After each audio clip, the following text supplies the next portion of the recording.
I got like a handheld Yahtzee game. This is before cell phones, and I'd sit there all day and I'd like play Yahtzee. I got pretty good at it too.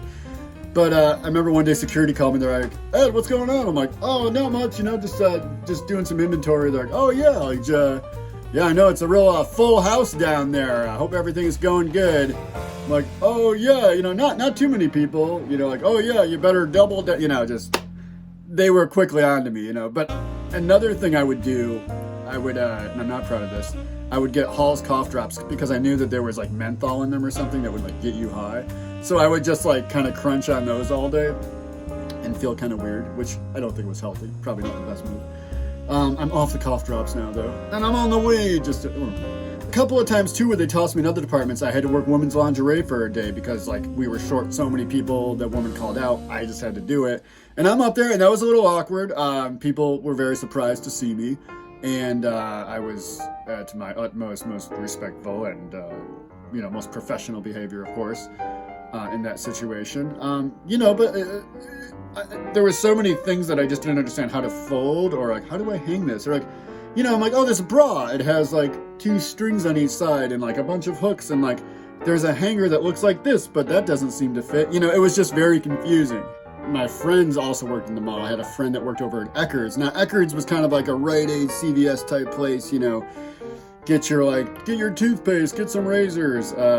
You could buy pretty much like anything you could buy, like a Rite Aid or a Walgreens. It was like a Dwayne Reed type of joint, My friend Bill worked at FYE Music. Stands for fuck your employees because they pay shit wage and they treat you horrible. Don't get a job there and don't shop there. I worked there. There was a point where I was doing that part-time in addition to working at JCPenney's. I had also worked at KB Toy Store simultaneously while working at JCPenney's in the holiday season. So I'd get out of like JCPenney, like boring staring at tan carpets all day and like talking to mall walkers, and then I'd go to KB Toy Store at night. And it would be mostly like parents and obnoxious kids like looking for a toy that they saw on TV that we never had.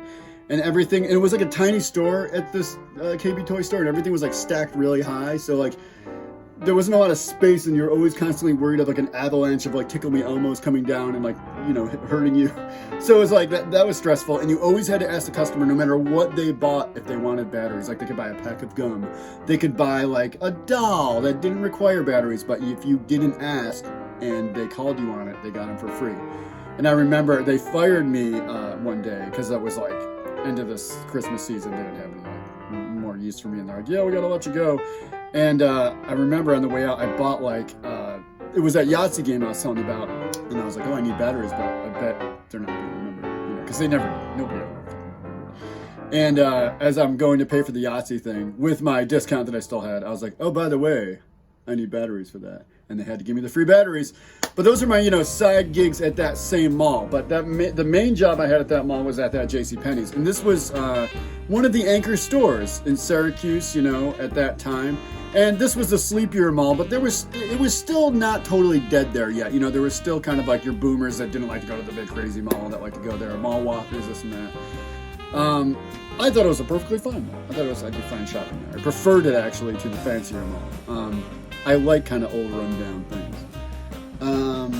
And that's why I love America. No, I don't think America's run down. She's fine.